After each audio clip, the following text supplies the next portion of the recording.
All right. Hello, everyone.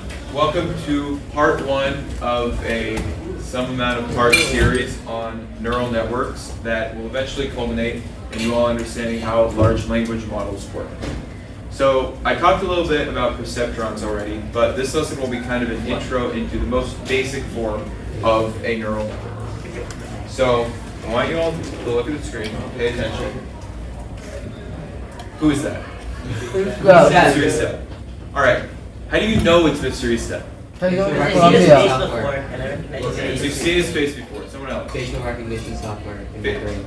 Facial recognition software in your brain. What can you look at here and say, hey, that's Mystery Step? Receding hairline. Receding hairline. Yeah? Summon? His prominent nose. Blue All eyes. right. Never knew. Blue eyes. All right. Accessories and glasses. Glasses. Very notable glasses. Yeah. Anything else? Yeah, black shirt he always wears. Black shirt he always wears. Nice. Okay. So we have a lot of reasons for how we know this is Mystery Step. But now I want you to think back to when I first went to this slide. Did you think of any of those reasons before knowing this was Mystery Step? Nuh-uh. No. You saw him and you immediately knew it was Mystery Step. If I ask you after the fact, you can come up with a list of reasons that in theory, someone, not you, could look at a random person and figure out if it was Mystery Step based on these criteria. But you do it in a completely different way. We can also look at these numbers here. You look at these and you know that these are all threes. But when I ask you to come up with why you know they're threes, the reasons you list aren't actually how you know they're threes. You know they're threes because you can recognize a three. So this is incredibly useful. The fact that we can make decisions without consciously thinking about why we're making them is essential for being like functional beings in a society. It would be nice if we could get computers to have this same capability. And that is the point of neural networks. So in this lesson, I'll be going over a nice, plain neural network. Modern neural networks do not have this sort of structure, which is called a multi-layer perceptron network. We have a bunch of different kinds. We have convolutional neural networks, recurrent neural networks, we have the transformer architecture, which is what forms large language models.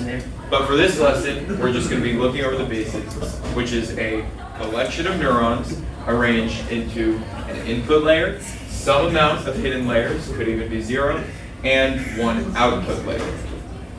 And we're going to be trying to construct a neural network that can identify images of handwritten numbers, digits. What digit is it with some amount of confidence? For the purposes of this lesson, you can think of a neuron as something that holds a number between 0 and 1. That's all it is. There is a number between 0 and 1. It doesn't even have to be between 0 and 1, but for the purposes of this lesson, it will. And as these numbers are calculated throughout the process of running a neural network, you are going to come to some sort of evaluation in your final output layer.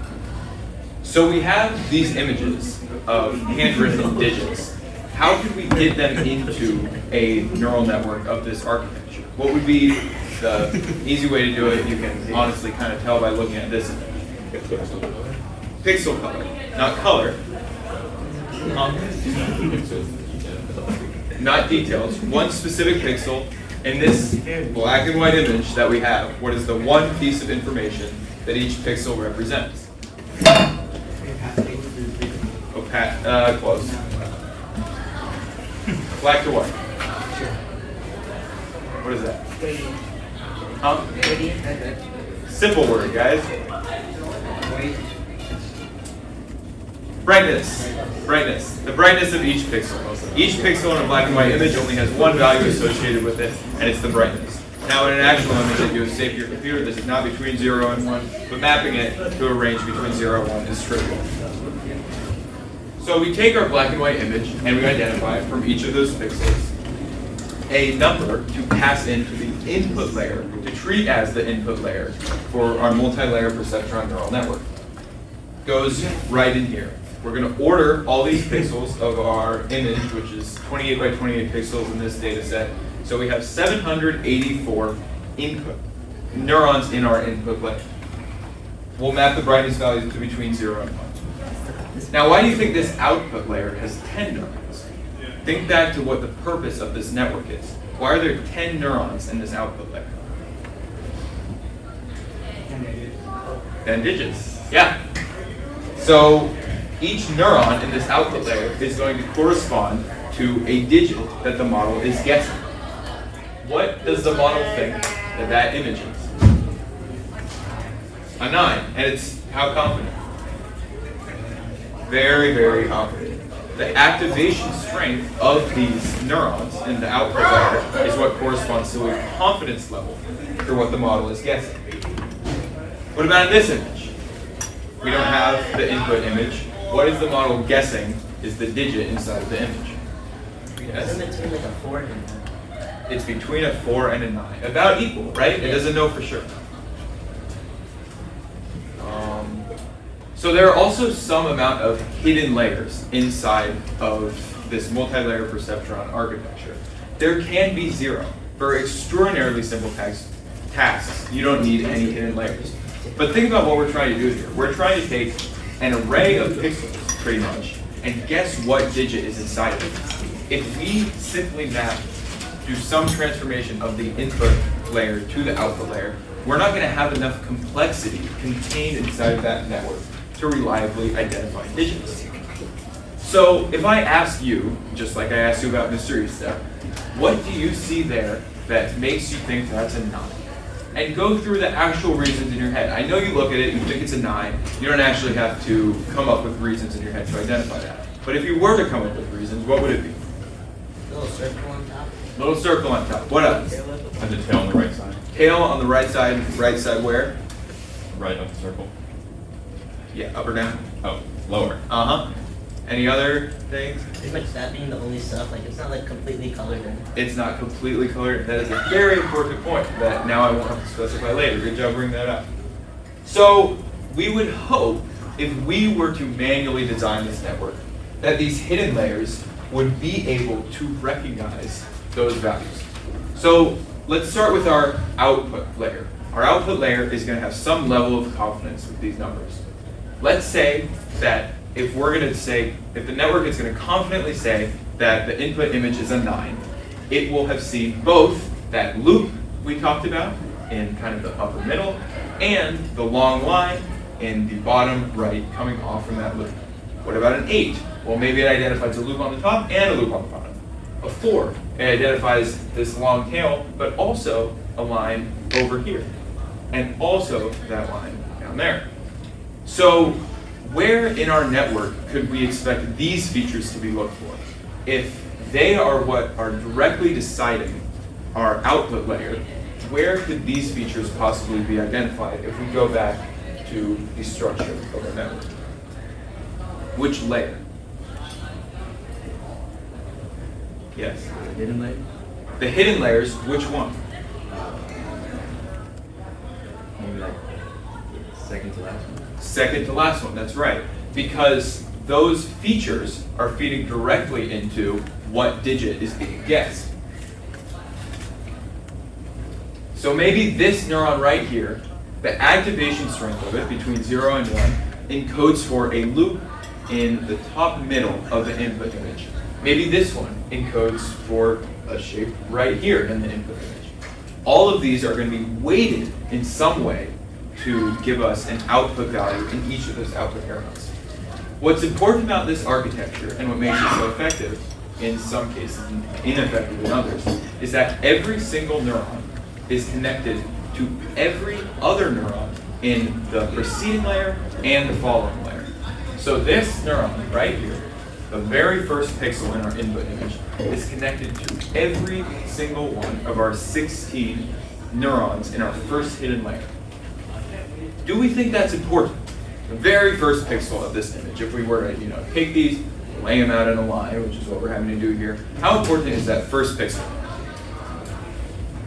Not important at all. It is going to be black in like 99.9% of scenarios. So the number that's associated with that, the weight of that neuron for every one of the neurons in the first hidden layer is basically going to be irrelevant to the final guess. So again, like I was talking about, we can expect the 0 to be guessed if we identify these components, the 1 to be guessed if we identify these components. And this technology, what are we kind of doing here? What shapes are we detecting in these images? We're detecting Square. not squares, lines, or also Pixel. pixels. If we have, let's say, a physical object, and we're identifying these sorts of things about the object, then that gives us a really easy map to identify edges. That was the main use of this technology until convolutional neural networks were made mainstream, and now that's what does most of this heavy lifting, and I'll go over those later. But detecting edges of images is very useful. We can identify in many ways how that would be handy. And identifying, in general, if we generalize this, parts of a whole image or whole piece of input is very useful for voice detection. We have the raw audio, think about it. We're then identifying the sounds of letters, maybe. Then we can shape those into syllables. We can shape those into words as we progress further into the network. The first layer may be just recognizing those letter sounds. The second layer may be taking in those letter sounds and identifying syllables. The third layer may be taking those in and identifying words. In theory, if we expand this outward, we could get into concepts, higher level concepts, and that's what large language models do. I will say that for speech specifically, we found it's not very useful to go any past words. Generally, we then switch over to feeding those words into a large language model if we want to extract some sort of meaning. Why this is still being studied. Hopefully we get to the point where we do have voice-to-voice neural networks, but we're not there yet. So what if we wanted to look at just these pixels and we wanted to detect if there were an edge in them? So we want this neuron, this one neuron in our first hidden layer to detect an edge in these pixels. Mostly irrelevant, actually completely irrelevant, is every other pixel. We can set the weights to whatever we want there. But what is relevant is the weights of the neurons in our input layer that correspond to those pixels. We can represent the weights, each of these lines, as about, with blue being a low weight, red being a high weight. A high weight means that if a high activation in this neuron should correspond to a high activation in the following neuron. So for instance, this blue means that a high activation in this neuron should not correspond to a high activation in this neuron. This red means that a high activation in this neuron should correspond to a high activation in this neuron. So how would we paint, if we assume this is our representation of the weights of each of the neurons in the input layer, how would we paint this so that we could reliably identify edges in these pixels? Let's ignore all this black. Would we want, right here, do we want red? Do we want blue? How do we want to draw that out? We want to be able to detect edges inside of these pixels. How do we do it? We want an activation. Where would we want to... An edge is what? It's pixels that are bright, surrounded on top and bottom by pixels that are dark, right? So this row in the middle here, do we want those to be red or blue? Red, red. That's right. That's right. And you can see that this ends up being pretty effective. So can someone explain to me, why do we want those red pixels? Why can't we... Oh, I have to switch around. Blue is up, red is down. Why do we want those pixels to be red? Why can't we just have it all blue? Yes? I think it's because that was what creates the black on the white kind of creates the more defined edge. Mm-hmm. And if it's not and if everything's just blue, I think that it's kind of hard for the computer to tell. We're gonna need a lot more layers to discern the edges from each other. That's right. So let's look at our newly created set of weights. How would that set of weights correspond to an activation in that one neuron that we're encoding in the first hidden layer based on these four? I want you guys to rank these four input images from highest activation of that neuron in the first hidden layer to lowest activation of the neuron in the first hidden layer. Yes. So D would be first, A and D would be tied. No. D would be second, A would be third, and C would be fourth. That is correct. Nicely done. Yeah, because I can see I thought A and D would be tied if the area of the blue was equal to the area of the red, then they would be tied. Does everyone understand how we got that answer? What's the answer? Not B, D, A, C. Get that? Good? All right. It's literally. So we do need our activations to be within the range of 0 and 1 for how this is set up. And in the olden days of neural networks, we used something called a sigmoid function because this was a nice, smooth curve. The closer a number got to positive infinity, the closer the output would be to 1. The closer the input got to negative infinity, the closer the output would be to 0. There ended up being an issue with this. This is not linearly separable. So we switched to something far simpler called the ReLU function, which is just 0 if a number is negative, and don't change the number if the number is positive. I don't think I put the graph in the slideshow, but it's incredibly simple, and there are a lot of advantages to training for having such a simple activation function. Training is what we'll get into in the next lesson. Actually not. But maybe we don't want to just use the ones. We also want a bias. Maybe if the activation is the number before we plug it into the activation function is less than 10, we don't care about it at all. We could set our bias negative to say that it has to be above a certain threshold to matter in the next layers. So this is a neural network. We have our weights, we have our biases, add these all up, and in our incredibly simple network with 16 neurons in each of 2 hidden layers, that results in 13,000 weights and biases. 13,000 just to identify digits. That is huge and inefficient. There are much better ways to identify digits. But you can imagine how this will scale, as instead of identifying digits in a 28 by 28 image, we are producing human text and solving PhD level problems. The parameters in modern large language models have become mostly obfuscated. They don't want us to know how much money they are spending on infrastructure, how much time they're spending training these models, and most importantly, how they build them, because this has become a capitalistic endeavor. But there are still some open source models, and we can get a general idea for the types of parameters that are at play, and it is in the trillions. So as you scale up, this becomes much, much more complex, and that's trillions with optimizations. Like, if it were structured as inefficiently as this simple neural network was, we would have much, much bigger models on our hands. So that's the end of my slideshow, but in my lit seminar, I was bored. And so I tried to make my own. And so I want to kind of guide you guys along through this process. And I was able to make it without needing any computers, anything. I was able to make one that could identify a 0 or a 1 in a 3 by 3 input image. And I think we can do that together.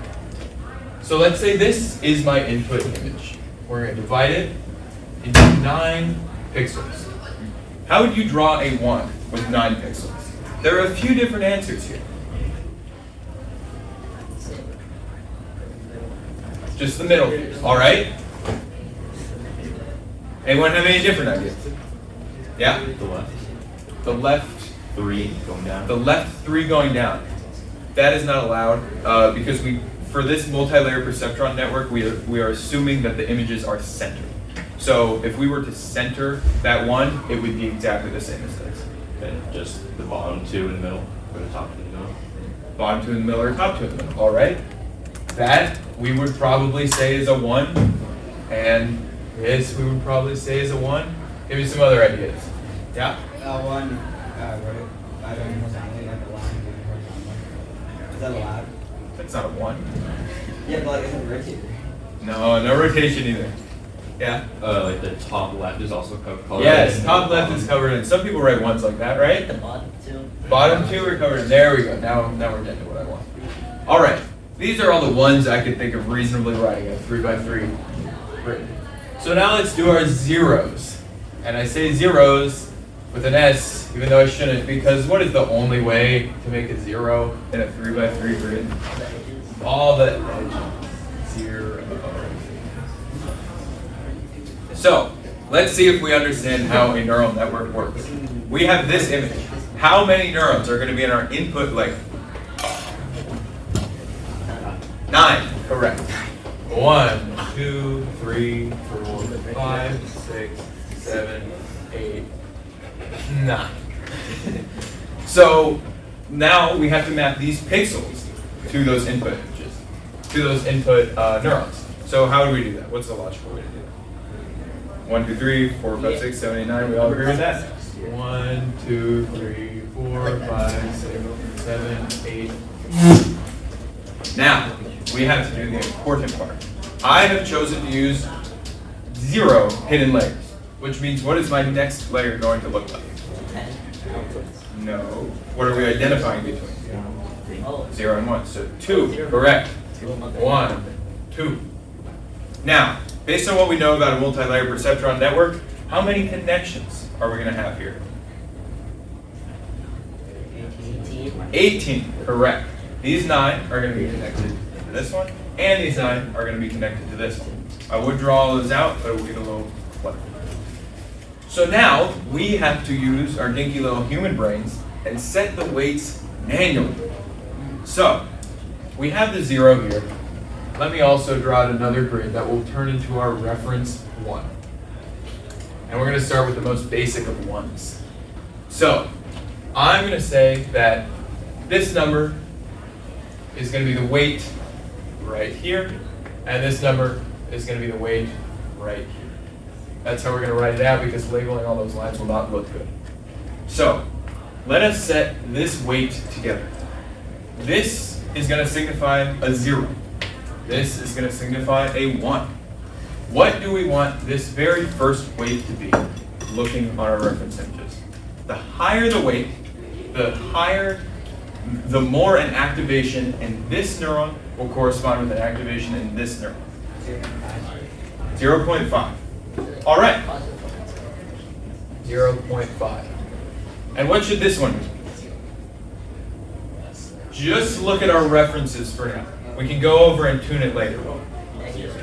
0. And in fact, if we're just looking at our references, we want this to be a 1, right? Because anything up here, it's a 0. All right, next neuron. What are we going to say here? 1, 1. Or, what's a simpler way to do it? 0, 0. 0, 0. It's irrelevant. We don't want to do any computation involving this, because that pixel is going to be filled in either way. Next one. 1, 0. Next one. 1, 0. Next one. 0, 1. Right. Next one. Next one. Next one. 0. Right. And last one. 0. Now, if we were to go through and we were to test ours, what would we get for our 0? What would our activations look like over here? Let's plug in our 0 to this multi-layer perceptron network that us geniuses have just created. What would be the activation straight from this? Ignore the fact that it has to be between 0 and 1 for now. 6. We all agree with that? That's correct. And what about if we plug in this into our network? The activation strength for the 1. 1. We've done it. We've created a network that can reliably identify these. But now, let's look at our others. Some people might write our 1 like that, right? Which means this pixel still hints to us that it's probably a 0, but it doesn't confirm it. So do we want a 1 right here anymore? 0.5. I can get behind that. Some people might draw their 1s like that. What do we consider changing? Or like that, sorry. Do we think maybe changing these two to 0.5 is reasonable?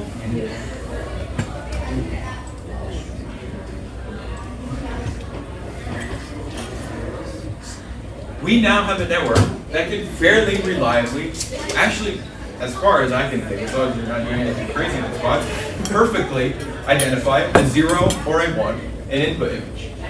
Do you guys have any questions about how this works?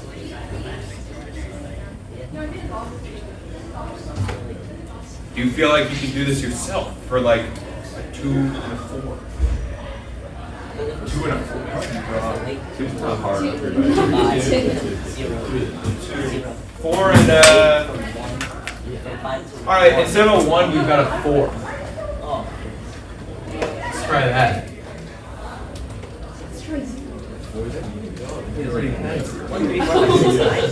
So 4, I'm going to draw this the way I think we would all think of drawing this. Where's my eraser? So now we have to identify between a 0 and a 4.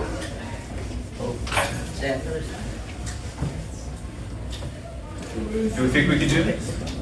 What would our first weights be? 0, 0. Second weight. Third. Fourth. Fifth. Sixth. Seventh. 1, 0, sorry. And we've done it. This is going to work. This is going to work quite reliably for the only way we can draw a 0 and the only way we can draw a 4. We didn't need any hidden layers here because of how simple this is. We don't have to really identify different components of the input numbers because there aren't really that many components you can make in a 3x3 grid. There's pretty much 1 or 2 or max 3 ways we can make each of our 10 alphanumeric digits in this 3x3 grid. So we don't need any hidden layers. If we were to scale this up, if we were to introduce perhaps other that could be identified, we would probably want to start adding our hidden layers. Do we understand how this works? All right, good job. You guys caught on pretty fast. I'm impressed by this. In our next lesson, we will go over how to not have to do that because we don't want to manually plug in those values as we get into more complex things for these networks to do. So come not next week, come the week after next for gradient accumulation, and you'll learn how finding local minimum can be very useful, but also very unfortunate if you're trying to get maximum performance. Thank you all for listening.